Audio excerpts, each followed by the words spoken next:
Ano ang gagawin sa tulad kong mahangin?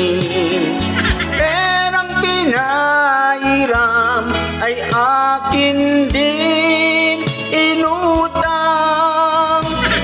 Sana ay bawasan ang sobrang kayabangan.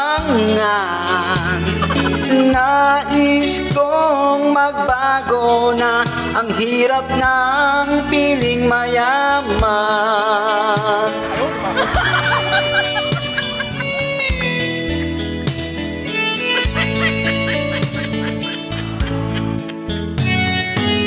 Hindi ko na sana pinakita ang pera ko sa'yo,